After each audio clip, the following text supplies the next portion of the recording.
Bismillahirrahmanirrahim. Assalamualaikum warahmatullahi wabarakatuh. Dan salam sejahtera buat seluruh sahabat dan sobat IP Show dimanapun Anda berada. Jumpa lagi dengan saya, Swadi Idris Amir, tentunya di acara kesayangan kita, IP Show. Sahabat dan sobat IP Show, pada kesempatan kali ini, saya telah kedatangan tamu saya yang akan menjadi narasumber untuk membedah isu dan tema yang akan kami diskusikan pada kesempatan kali ini. Pada kesempatan kali ini saya perkenalkan dulu narasumber yang hadir di tengah-tengah kita. Beliau adalah Bapak Dr. Andi Ali Al-Munanto. Beliau ini pengamat politik dari Universitas Hasanuddin. Assalamualaikum Pak Dokter, sehat? Waalaikumsalam. Alhamdulillah Pak Dokter. Sahabat dan sobat IP Show, kali ini saya dengan Pak Dr. Andi Ali akan mendiskusikan tentang tema kami, yaitu arah parpol menengah dan parpol baru di pemilu 2024. Pak Dr. di 2024 ini, kita kemarin mengikuti bahwa ada beberapa partai yang sudah merasakan betapa kerasnya pertarungan dan tidak bisa bersaing untuk bisa lolos ke parliamentary threshold 4%. Karena persyaratan untuk pemilu masih sama Pak Dokter, ya, karena undang-undang yang digunakan kemarin masih undang-undang yang sama. Seperti itu. Kemarin partai yang lolos parliamentary threshold itu atau berada di kekuasaan saat ini di legislatif, yaitu PDIP, Golkar, Gerindra, PKB, Nasdem, PKS, PAN, P3, Demokrat. Partai yang sudah berjuang dengan sekuat tenaga itu belum sempat lolos, yaitu partai adalah yang secatat Hanura, PKPI, PBB, Berkarya, PSI, dan Perindo.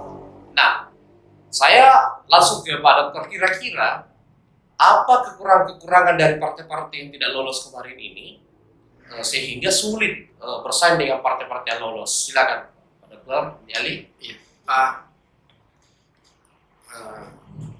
Sebelumnya selamat malam ya. Sahabat dan sobat IP Show. Sobat IP Show, jangan lupa di subscribe ya. Itu yang penting. biar tambah rame. Iya benar. Supaya tambah rame. dan teman-teman juga selalu mendapatkan notifikasi kalau ada video terbarunya dari IP Show. Ya, jadi gini, ketika kita berbicara tentang partai politik dan kemudian kita lihat bagaimana kemudian dia survive dari pemilu ke pemilu, tentu saja yang paling menentukan kemudian adalah institusionalisasi. Bagaimana kemudian partai itu kuat secara organisasi dan juga mengakar di pemilih. Jadi indikator sederhana itu kemudian sebenarnya menentukan gitu. Kenapa PDIP, Golkar sampai Demokrat bisa lolos parliamentary threshold dengan mudah ya. Kita anggap dia karena dia melenggang saja. Karena memang mereka, kalau kita perhatikan, struktur organisasi mereka sudah mapan. Yang kedua juga mereka sudah punya basis pemilih, dan pemilihnya ini yang kalau dalam istilah ilmu politik kita nyebutnya identifier, gitu, orang-orang yang mengidentifikasikan diri dengan partai. Sementara kemudian partai-partai yang tidak lolos itu memang kelihatannya secara organisasi lemah. Hanura sebenarnya sebelumnya punya organisasi yang kuat, tapi kemudian dia mengalami kehancuran di bawah kepemimpinan Pak Oso, gitu ya, karena terjadi polemik yang luar biasa, lalu kemudian kepengurusannya pecah di hampir seluruh daerah, dan ini yang mengganggu kinerjanya. Dan masalah besarnya kemudian karena perpecahan partai itu diikuti juga perpecahan di akar rumput, gitu, perpecahan para identifiernya. Akhirnya identifiernya ini memilih yang lain.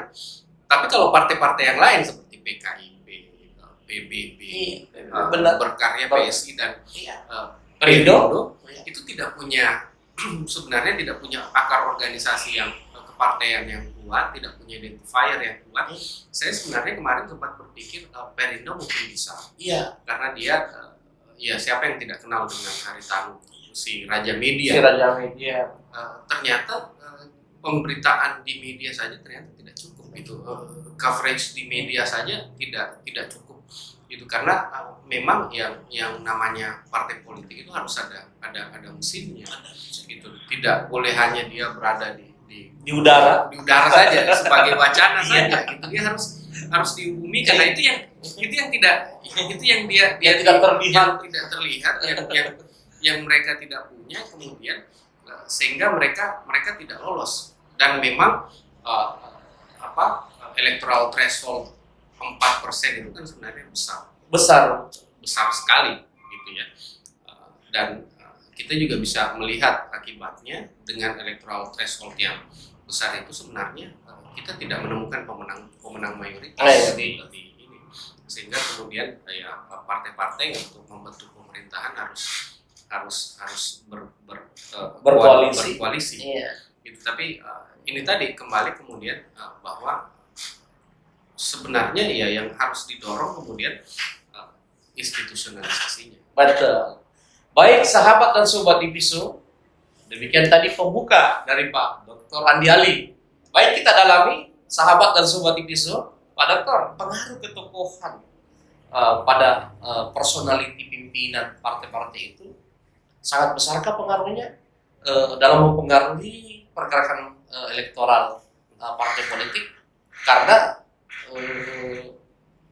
ini kan kalau kita melihat Perindo kemarin ya, selain misalnya organisasi yang lemah, apakah juga memang ada pengaruh ketokohan? Kalau tadi kan Pak Dokter sudah sempat menyinggung sedikit Oso, di tangan Oso Hanura hancur. Berarti di sebelumnya kan sosok Jenderal Wiranto, artinya pengaruh dari ketokohan Wiranto sangat mempengaruhi Hanura sebelumnya. Nah kacamata Pak Dokter, pengaruh elit-elit partai, ketokohan elit-elit partai ini sebesar apa pengaruhnya ke partai untuk mempengaruhi pada pergerakan suara elektoral partai tersebut? Nah, sebenarnya ada dua hal yang dimiliki sosok elit-elit partai ini. Yang pertama adalah leadership, ya, yang itu berpengaruh ke kinerja. Ya. Kalau leadershipnya kuat, seperti kalau kita ambil kasus tadi Partai Hanura, Wiranto itu kan leadershipnya kuat, sehingga kemudian ini mempengaruhi juga performa di bawahnya. Berbeda dengan Osman Sabta yang leadershipnya tidak terlalu kuat, walaupun secara kapital dia lebih kuat dari Wiranto ketimbang Wiranto, tapi dia kemudian bermasalah di persoalan leadership ya. Iya. Lalu kemudian pengaruh ketokohan itu juga kemudian berimbas kepada popularitas sebuah partai gitu ya. Siapa yang menyangkal misalnya bagaimana sosok SBY, sosok Prabowo dan sosok Megawati itu mengangkat partainya masing-masing, walaupun sebenarnya ada juga partai-partai yang tidak punya tokoh yang terlalu kuat, tapi kemudian dia punya organisasi yang sangat kuat.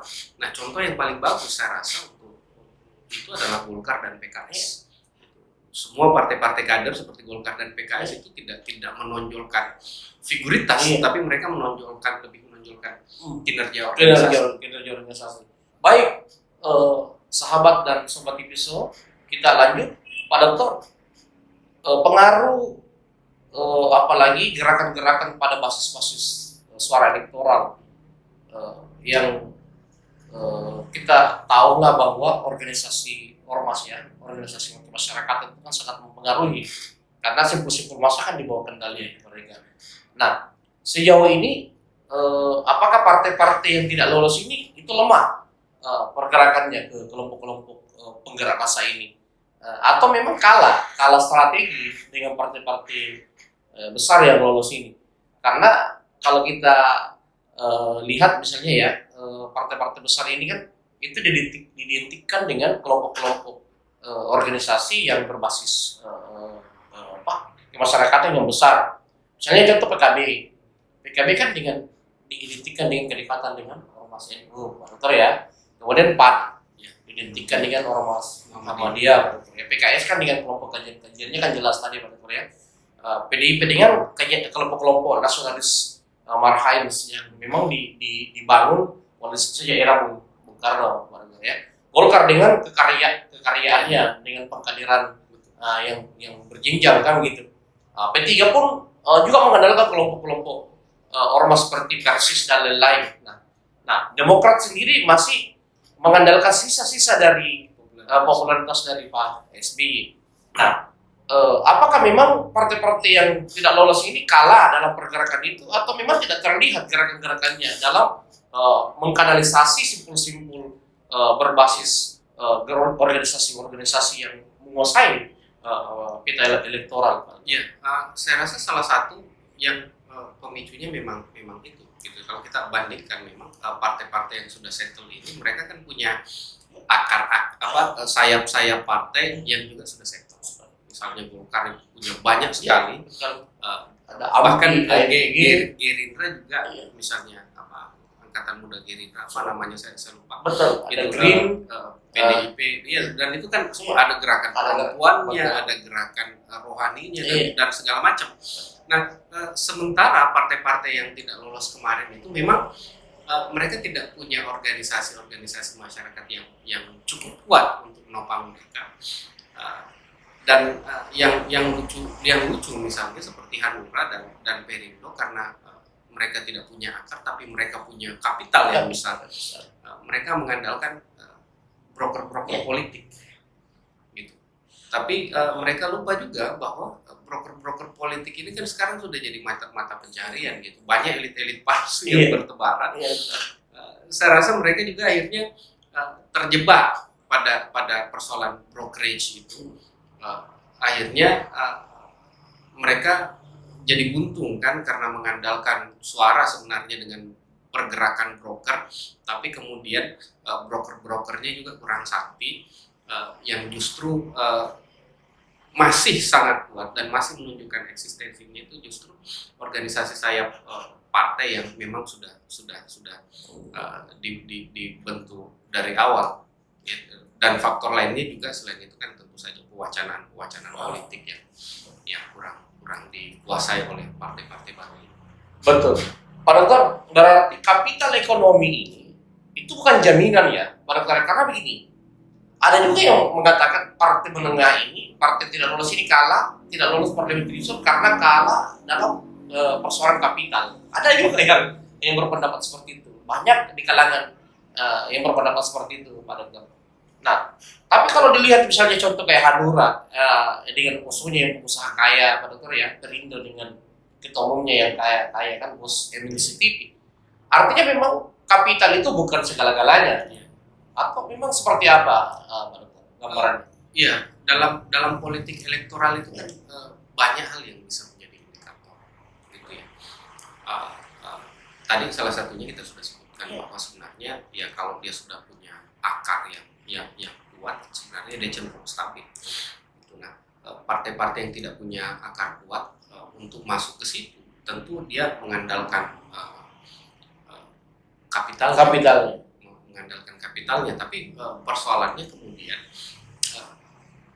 kemampuan untuk membaca peta politik di akar rumput itu juga harus sangat mumpuni, sehingga penggunaan modal ini harus efektif gitu, bukan hanya sekedar dihampur saja. Nah, kegagalannya kemudian adalah ketidakmampuan partai-partai ini mengenali potensi-potensi pemilih dan ketidakmampuan memaksimalkan dukungan kapitalnya, sehingga memang misalnya kalau kita lihat kan kemarin kayak Perindo itu seperti hambur-hambur uang ya, bagi mobil di mana-mana gitu, ambulansnya di mana-mana, tapi kemudian efektivitasnya kita kemudian bertanyakan gitu, seperti apa sih kemarin kalau nggak salah yang paling banyak memang mobilnya Hanura sama Perindo. Bahkan Hanura itu kan bagi-bagi mobil double cabin kalau nggak salah itu sampai ke tiap kabupaten itu semua dapat mobil. Baik, padahal kita pendalaman. Nah, menuju 2024 ini catatan saya ini mungkin masih ada yang saya lupa catat. Partai baru yang bermunculan. Ada Partai Gelora. Kalau Gelora saya pikir kehadirannya cukup jelas ya, karena pecahan dari PKS.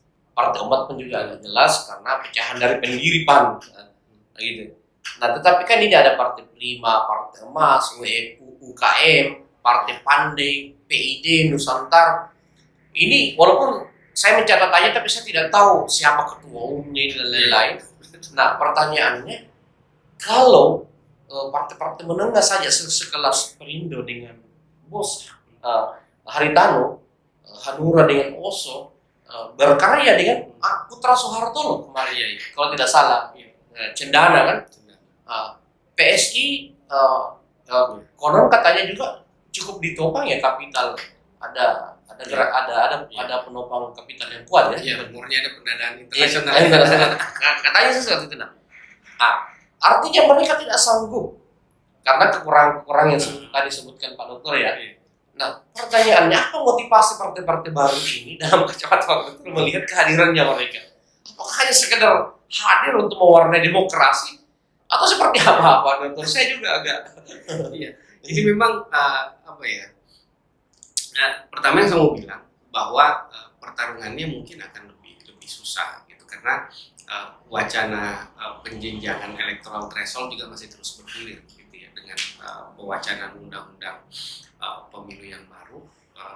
Bagaimana nanti kalau itu diterapkan gitu, berjenjang dari kabupaten ke provinsi ke pusat itu semua diterapkan electoral threshold, tentu itu akan menjadi sesuatu yang sangat berat juga bagi partai-partai baru untuk masuk ke situ. Tapi di sisi lain juga sebenarnya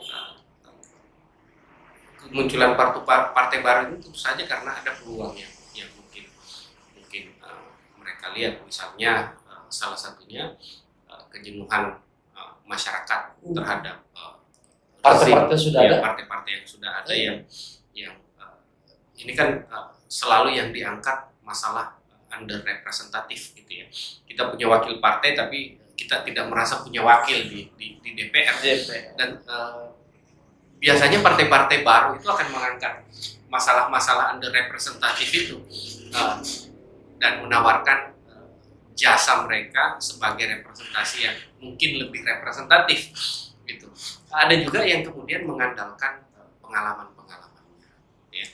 Salah satunya kalau Partai Umat saya rasa dia lebih menawarkan representasi politik ya. Amin Rais kan seorang tokoh, orang yang sangat vokal terhadap rezim, dan dia terus dan itu tadi yang terus selalu dikritik itu kan persoalan representasi. Lalu kemudian ada yang mengandalkan skill mereka dalam mengelola partai. Yang saya maksud adalah Partai Gelora. Gitu. Mereka keluar dari PKS dan meninggalkan PKS dengan tokoh-tokoh tradisional.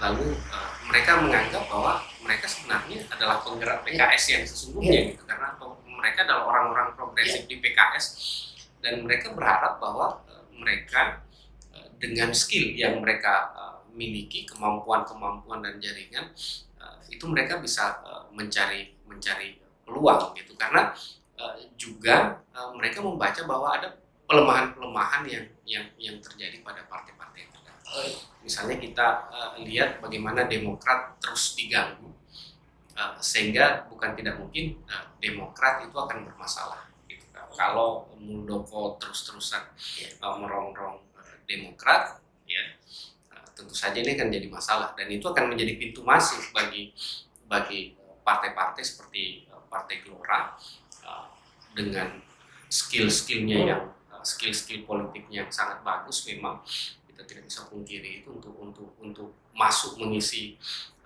ruang-ruang yang kemungkinan besar akan ditinggalkan oleh partai lama ya, Demokrat. Ya. Ada juga yang melihat peluang dari kekuatan politik yang besar tapi tidak punya representasi politik, ya. Salah satunya yang kemarin lagi heboh Partai Buruh. Partai Buruh ya. Ya. Ya, saya lupa masukkan di sini Partai Buruh ada di Partai Buruh. Partai Ya. Buruh di Indonesia itu kan kekuatannya luar biasa. Iya. Kekuatannya luar biasa, tapi kemudian tidak dikelola dengan baik. Nah, saya rasa Partai Buruh melihat peluang itu dengan gerakan-gerakan buruh yang sebenarnya selalu masif, tapi tidak terorganisir secara politik gitu, sehingga mereka tidak punya representasi. Dengan menawarkan oke, kita bikin partai buruh, kami akan menjadi representasi buruh, kemungkinan besar mereka juga akan mendapat benefit dari situ. Partai-partai yang lainnya saya belum terlalu dalami, tapi kira-kira motifnya sama gitu, karena dua motif ini, persoalan representasi dan persoalan peluang karena mereka punya skill politik. Betul. Artinya mereka tidak mendapatkan panggung ya dari partai-partai yang sudah ada ya, Pak Dokter ya. Baik, kita pendalaman ke apa Pak Dokter ya, sahabat dan sobat IPISO, makin menarik diskusi dengan Pak Dokter. Nah, ini partai lama Pak Dokter yang lolos parliamentary ya. Ini dalam beberapa survei ada yang terancam loh dengan survei yang muncul. Bahkan sekelas PAN, sekelas P3 itu surveinya tidak pernah sampai 3%, selalu di bawah 3%.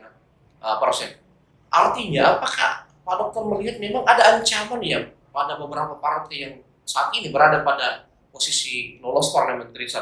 Contoh misalnya PAN kan diganggu oleh partai Umat, PKS diganggu oleh Gelora. Bahkan kemarin waktu kita mengundang sekretaris umum DPW Partai Gelora Sulawesi Selatan, Musakir Ali Jami, dia mengatakan 60% loh kader PKS Indonesia itu beralih ke Gelora. Artinya apakah itu bisa menjadi alamat buruk bagi PKS dan potensi Gelora jauh lebih besar dibanding PKS di 2024, atau bisa mereka keduanya gagal karena saling mengganggu? Analisis Pak Dokter dari beberapa 9 partai yang lolos ya, adakah di antara itu yang selain saya sebutkan tadi yang potensi terganggu karena faktor-faktor kehadiran partai menengah dan partai baru? Sebenarnya memang itu akan kemunculan partai-partai baru ini juga akan menjadi masalah dengan partai-partai yang lama, karena tentu saja sasaran kemudian mereka itu bisa saling bersinggungan, terjadi cross cutting. Misalnya PKS dan Gelora kemudian sama-sama mengandalkan basis suara. Misalnya, walaupun misalnya PKS tentu akan lebih ke basis tradisionalnya dan Gelora ke basis-basis pragmatis. Tapi tidak menutup kemungkinan Gelora pasti mengganggu kinerja ini, karena sebenarnya dari 2019 itu sudah kelihatan gitu ketika terbentuk Anies Mata dan kawan-kawan itu keluar dari PKS. Tapi untungnya PKS kemudian diselamatkan oleh gerakan 212. Benar. PKS ketemu momentum dengan 212, masa 212 besar, tapi kemudian tidak ada partai-partai yang cukup representatif untuk menjadi penyaluran suara, tempat afiliasi politik mereka. Akhirnya mereka memilih PKS. Kalau kita lihat kemarin itu masa 212 itu lebih banyak lari ke PKS. Tapi kemudian 2024 itu kan tentu sudah tidak ada lagi 212 gitu ya. Karena orang mungkin juga sudah bosan karena terlalu banyak jilidnya. Benar. Tentu ini PKS akan jadi masalah gitu kalau masih mengandalkan basis tradisionalnya. Sementara sebenarnya skill-skill tadi yang saya bilang, skill-skill politiknya itu ada semua pindah ke Gelora gitu ya. Di Makassar misalnya Musakir Ali Jami. Iya. Di Makassar katanya sampai 60%. Iya, ada banyak gitu. Bahkan kemarin saya cerita-cerita dengan teman-teman di PKS gitu, bahwa sebenarnya banyak orang-orang yang sekarang masih berada dalam PKS tapi sudah mengambil ancang-ancang. Iya. Sudah hatinya Gelora. Sudah hatinya bergelora. Sudah hatinya bergelora. Nah, begitu juga misalnya dengan partai-partai PAN dengan Partai Umat. dengan Partai Umat. Kita tidak bisa pungkiri juga bahwa Amin Rais ini mampu menggait orang-orang yang punya harisma yang luar biasa di Muhammadiyah. Itu sementara antara Partai Gelora dan Partai Umat dan dengan PAN ini kan sama-sama mengandalkan massa Muhammadiyah. Gitu. Mengandalkan massa Muhammadiyah. Jadi tentu saja ini akan sangat terganggu. Bisa-bisa memang tadi antara PKS, Gelora, PAN, Umat itu bisa-bisa karena dibagi dua, yang tadinya cuma 7% terus dibagi dua, 3,5% nggak ada yang Akhirnya dua-duanya tidak lolos ya. Belum lagi partai-partai yang lain yang mencoba ini. Nah, masalahnya kemudian partai seperti PKS, partai seperti PAN, P3 itu mereka bergerak di pinggir spektrum suara dengan mengandalkan masa-masa tradisional. Nah, berbeda misalnya dengan PDIP, Golkar, Gerindra, dan Demokrat serta Nasdem, dia mencari massa itu di tengah spektrum suara dan di situ yang paling banyak masa-masa pragmatis ini. Nah, tentu saja memang ketika masuk ke tengah spektrum suara itu ideologi harus longgar, programnya harus lebih menjanjikan. Ya. Kalau mau jualan ideologi di tengah pasti tidak laku. Kalau mau jualan ideologi ya harus ke pinggir, entah mau ke pinggir kiri ya atau ke pinggir kanan gitu. PDIP kan dulu jualan ideologi, tapi begitu dia ke tengah, ideologinya sudah mulai dilonggarkan. Kemarahan semuanya sudah mulai dilupakan. Gerindra sempat nasionalisme nasionalis yang agak kuat, tapi begitu merasakan nikmatnya kekuasaan itu kemudian mereka lebih berpikir untuk lebih melonggar lagi gitu. P3 juga aman karena dia bermain di tengah. Sementara PAN, PKS ini dia bermain di pinggir. Nah, PKB sebenarnya yang justru tidak punya masalah karena walaupun dia bermain di pinggir, tapi pinggirnya yang luas. Pinggirnya besar. Nah, ada kelompok besar ya. Yang terancam ini memang ya PKS itu karena dia bermain di pinggir, tapi di pinggir itu yang sebelahnya sudah jurang. Sama dengan PAN ya. Nah, kalau PAN masih agak lebih luas, masih ya. Spektrum PAN sebenarnya masih agak luas. Cuman masalahnya dengan didesak oleh Partai Umat ini, dia bisa terperosok juga kan? Iya. Artinya memang Partai Umat ini bisa menjadi ancaman betul ya bagi PAN ya, Pak Dokter ya. Baik, Pak Dokter, kalau analisis Pak Dokter, ini kan PDIP dijagokan akan mendominasi perolehan kursi 2024 karena keuntungan dari pemilu serentak, Pak Dokter ya. Artinya tadi dengan analisis yang berkembang bahwa pelaksana tugas di daerah yang didominasi oleh orang-orang yang memegang kekuasaan saat ini dalam tanda kutip Jokowi yang notabene adalah kader PDIP itu akan membantu memuluskan PDIP merebut kursi secara mayoritas di pemilu nanti, bahkan jauh melebihi dari perolehan kursi yang kemarin. Analisis Pak Dokter, memang ada pengaruh pengaruh dari pemilu serentak ini ke PDIP secara signifikan mengangkat kursinya, atau ada analisis berbeda dari Pak Dokter?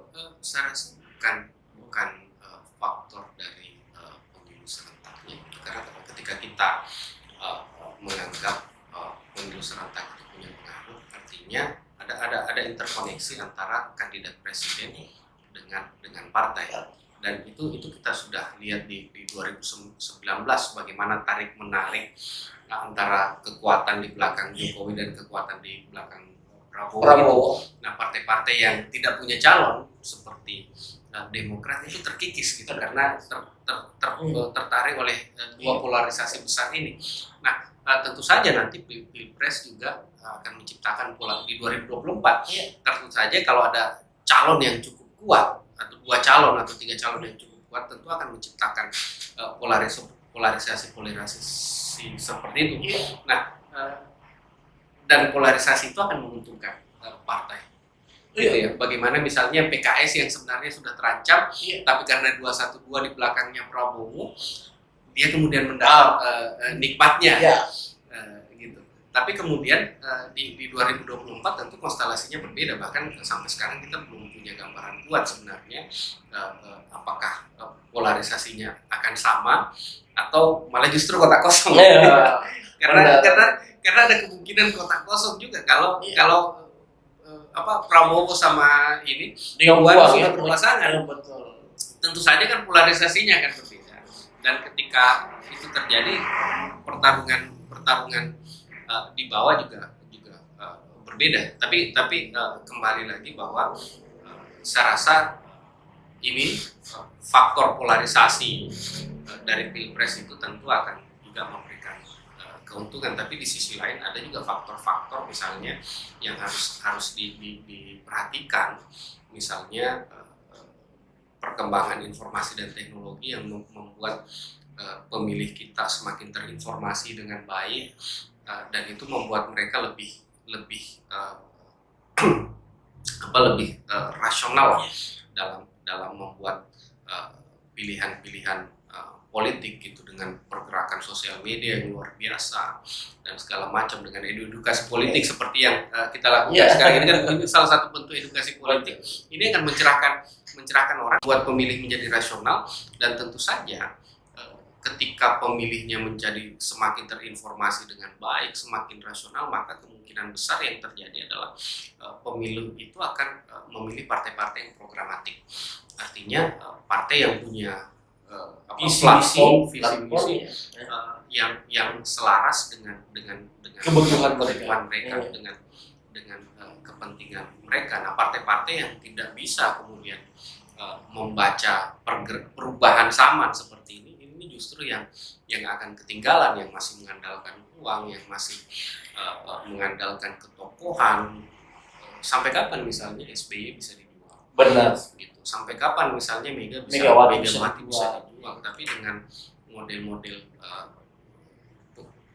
dengan menyasar pemilih-pemilih yang rasional. Karena pemilih milenial kita itu, pemilih muda kita itu kan sekitar 60%. Apalagi di 2024 itu kita sudah masuk ke masa booming demografi, di mana jumlah anak muda itu akan menjadi 2 kali lipat.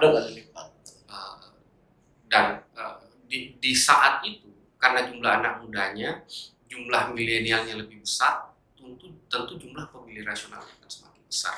Nah, partai-partai yang tidak membaca peluang itu tentu saja nanti akan tidak dipilih. Artinya partai-partai baru melihat potensi-potensi itu ya Pak Dokter ya.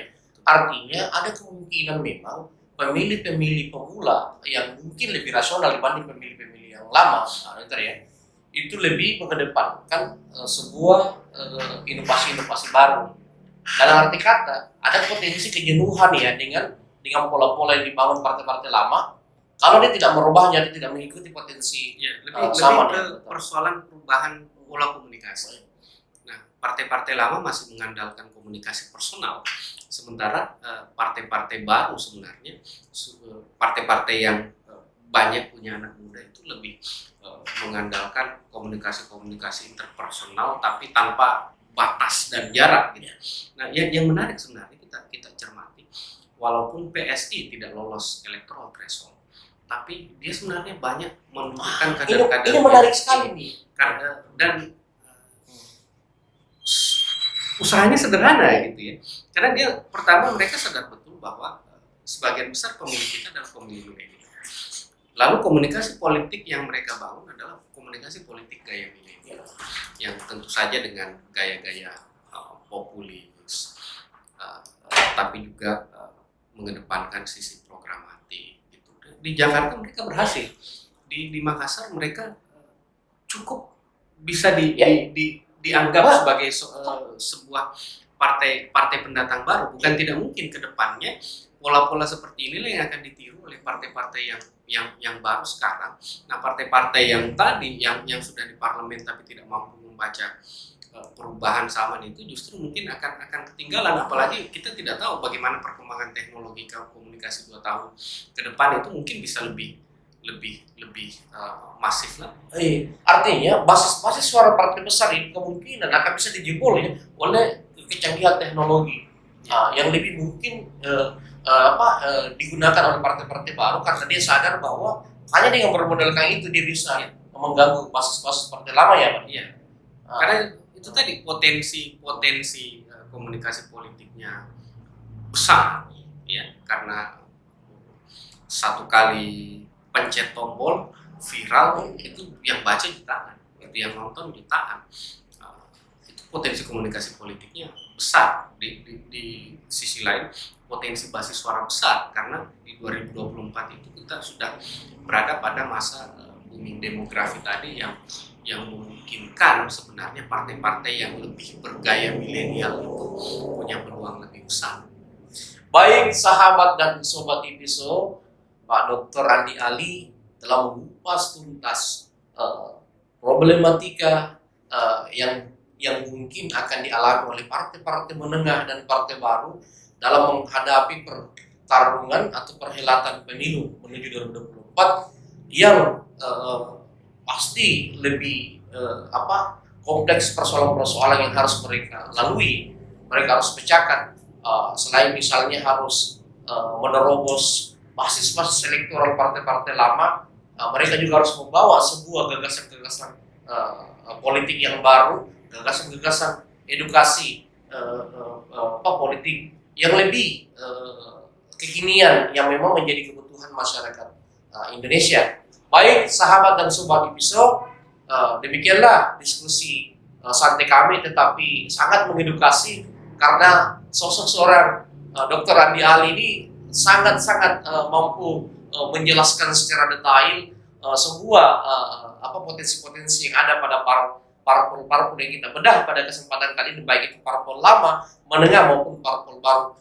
Terima kasih Pak Dokter atas waktu dan edukasinya kepada publik, terutama kepada sahabat dan sobat Episo yang senantiasa mengikuti acara dan diskusi dialog di Episo. Akhir kata dari saya, Solidus Amir, mengucapkan banyak terima kasih kepada narasumber dan semua sahabat dan sobat Episo. Assalamualaikum warahmatullahi wabarakatuh.